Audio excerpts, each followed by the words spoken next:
Hello friends, welcome back my channel. आज आम जिनिया गछ विषय टोटाल जानिमा। जेमती कि मो प्रथम वीडियो रे जिनिया गछ केमती लगा जाए, तार फूल रु केमती सीड्स रे आमे तली पकई परिबा, आउ केमती केते दूरतारे आमे लगेबा तार वीडियो मु पठेई दिली। यदि आपण देखि नाहंती ताहाले मु डिस्क्रिप्शन बॉक्स रे तार लिंक दे देबी, आपण प्रथमे से वीडियो को देखि नियंतु। तो हमर एडा जिनिया सेकेंड पार्ट माने जिनिया गछ को कौन करी केमती ताकू आमे बढ़ेबा, तार केयर नेबा, आ कौन कले सेटा पूरा ब्रांच रे भरी जिवो आ बहुत सारा फूल फुटिबो, से ऊपरे एई संपूर्ण वीडियोटी को फुल वॉच करंतु। देखंतु मु आरंभ रु कहूची, गछटी जेतेबेले मु लगेइथिली तार 8-10 दिन किंबा 15 दिन भितरे एमती सबू गछरे छोट छोट कढ़ हो जाइथिला, देखि पारुथिबे। किंतु मु एबे फूल नेबा को चाहू नथिली, गछर किछि भी ग्रोथ हेनी, सेति पई मु ता कढ़ गुडी को एमती छिंडेई दोथिली। कारण कढ़ छिंडेई देला परे गछर हमर सेडू नुआ नुआ ब्रांच सब बाहरिबो, आ गछ पूरा घंच होई जिवो। यदि एई टिप्स टी आपण आपणौ नाहंती ताले आपणकर गछ पूरा लंबा हे जिवो, आ घंच होबनी, आ बहुत सारा फूल मध्य फुटिबनी। यदि आपण गोटे फूल रे संतुष्ट हुवंती ताहाले एयाकू करिवा दरकार नाही। ने यदि बहुत ब्रांच आपण चाहुचंती ताहाले एई भली भाबे तार छोट छोट जो कढ़ होईची से कढ़ पाखरु 2टी पत्र लागी एमती छिंडेई दियंतु, जेमती कि बहुत सारा से ब्रांच बाहरिबो। तापरे आमे तार माटी को टिके भल भाबे कोड़ा खसा करिबा। यदि आमे लिक्विड फॉर्म रे किंबा पाउडर फॉर्म रे आमे फर्टिलाइजर देबा, लगेबार 15 रु 20 दिन पर ही आपण फर्टिलाइजर दियंतु। लगेई कि सांगे सांगे केबे फर्टिलाइजर दियंतुनी। देखंतु ए सब मोर सब छोट गछ अछि, ग्रोथ नाही, किंतु फूल एटे फुटिबा स्टार्ट हो गई। तो ये फूल को मु रखिया को चाहूनी, सेति पई एडू बाहर करि नउची। आर अब गछ ग्रोथ भल हेले ऑटोमेटिक से बहुत सारा मल्टी पेटल रे फूल फुटिबो। आपण को वीडियो रे देखेबा लागि मु अल्प केतोटी गछ रे प्रूनिंग करि नउची बा कटिंग करि नउची, पर सब गछ रे करि नेबी। तो से पानी रु हमें अल्प अल्प मूल रे दे देबा।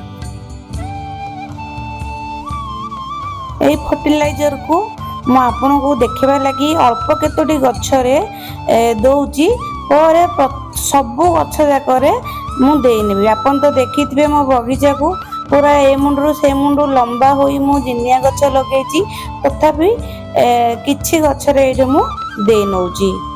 तो ए फर्टिलाइजर को आपन मासु को थरे दियंतु, आ आपनकर गछर ग्रोथ भी बहुत बढ़िया बढ़ी जिवो, आ फूल ढेर सारा फुटिबो।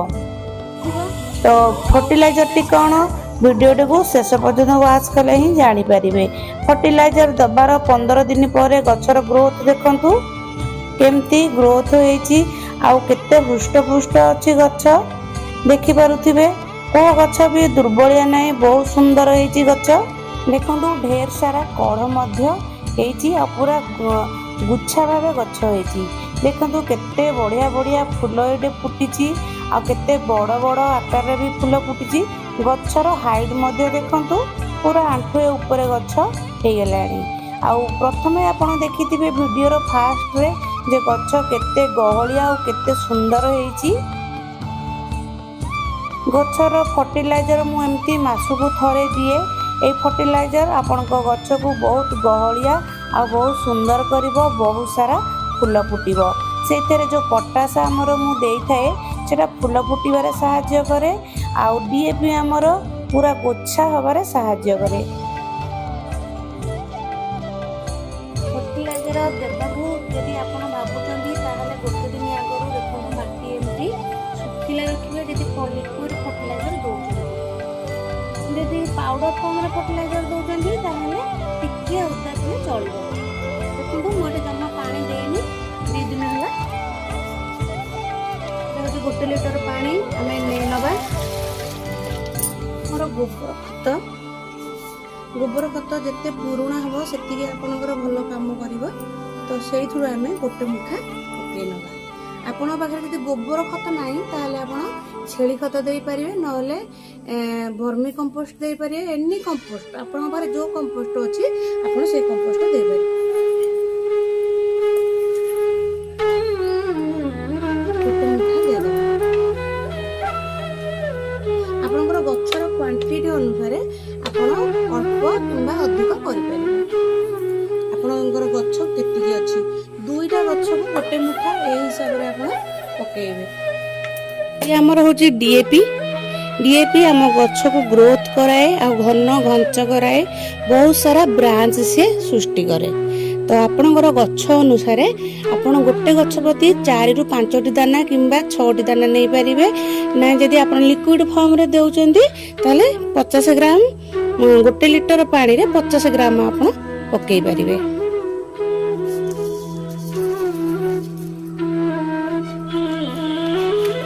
ତାକୁ ଭଲ ଭାବେ ଆମେ ମିଶେଇ ନେବା। ମିଶେଇକିରି ତାକୁ ଗୋଟେ ଦିନ ପର୍ଯ୍ୟନ୍ତ ରଖିନେବା। ତାକୁ ଢାଙ୍କୁଣି ଦେଇ ଆମେ 2ରୁ 3 ଦିନ ରଖିବା। ଯଦି ବିନା ଢାଙ୍କୁଣିରେ ରଖୁଛନ୍ତି ତାହେଲେ 4ରୁ 5 ଦିନ ରଖିବେ। ଆଉ ଯଦି ଢାଙ୍କୁଣି ଦେଇ ରଖୁଛନ୍ତି 1ରୁ 2 ଦିନ ପର୍ଯ୍ୟନ୍ତ ଆପଣ ରଖିବେ। ଆଉ ଦେଖନ୍ତୁ ଏଥିରେ ଛୋଟ ଛୋଟ ହୋଲ ଅଛି, ଯୋଉଟା କି ସେଥିରେ ଗ୍ୟାସ ନିର୍ଗତ ହେବା ପାଇଁ ଭଲ ରହିବ। ଆଉ ଯଦି ଗ୍ୟାସ ଆପଣଙ୍କ ନିର୍ଗତ ହଉନି ତାହେଲେ ଠିପିକୁ ଆପଣ ଟିକେ ଖୋଲି ଦେଇ ଗ୍ୟାସ ବାହାର କରିପାରିବେ। ଯଦି ଆପଣ ପାଉଡର ଫର୍ମରେ ଗଛରେ ଫର୍ଟିଲାଇଜର ଦେବାକୁ ଚାହୁଁଛନ୍ତି ତାହେଲେ ତା ମାଟିକୁ ଟିକେ ଏମିତି ହାଲକା କରିଦେବେ।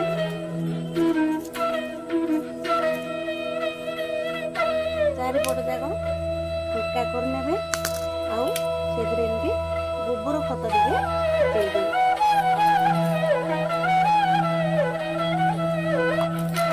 ଆଉ ଡିଏପିରୁ 4ରୁ 5 ଦାନା, ଯଦି ବଡ଼ ଦାନା ହେଇଛି ତାହେଲେ 5ରୁ 6 ଦାନା, ଯଦି ଏମିତି ଛୋଟ ଦାନା ଅଛି ତାହେଲେ ଗଛର ମୂଳରୁ ଛାଡ଼ିକିରି ଦେବେ। ଦେଖନ୍ତୁ ଗଛର ମୂଳ ଏଇଠି ରହିଲା, ମୁଁ ବି ଛାଡ଼ିକିରି ଦେଉଛି। ଦେଇ ସାରିଲା ପରେ ତାକୁ ଏମିତି ମାଟି କଭର କରିଦେବେ।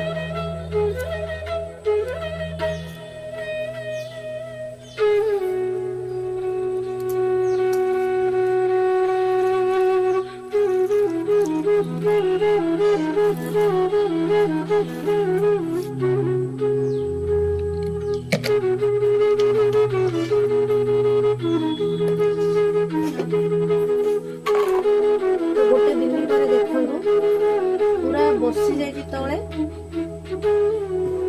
ତାକୁ ବଡ଼ ଏମିତି ଗୋଟେ ପଟ୍ ନେଇଯିବେ ଆଉ ସେଇଆକୁ ଢାଳିଦେବେ।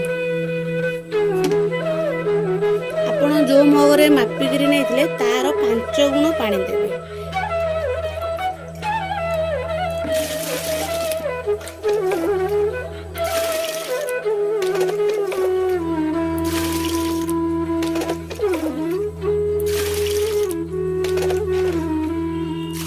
ଏଇଥିରେ ମାତ୍ର ଗୋଟିଏ ଜିନିଷ ଆମେ ଆଡ୍ କରିବା, ସେଇଟା ହେଉଛି ଏଇ ଜିନିଷ।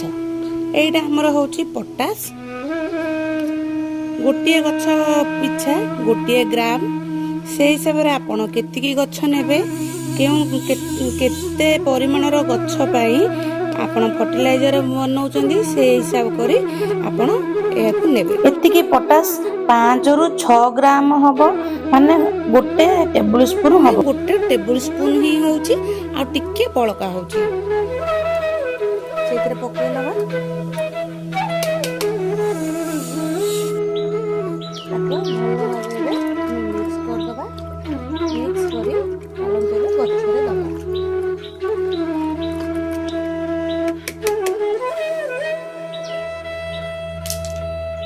ଭିଡ଼ିଓଟି ଯଦି ଆପଣଙ୍କୁ ଭଲ ଲାଗୁଛି ତାହେଲେ ଲାଇକ୍ ସେୟାର ନିଶ୍ଚୟ କରିବେ।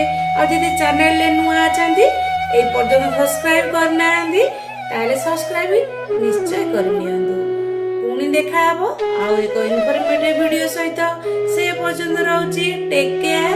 ଜୟ ଜଗନ୍ନାଥ।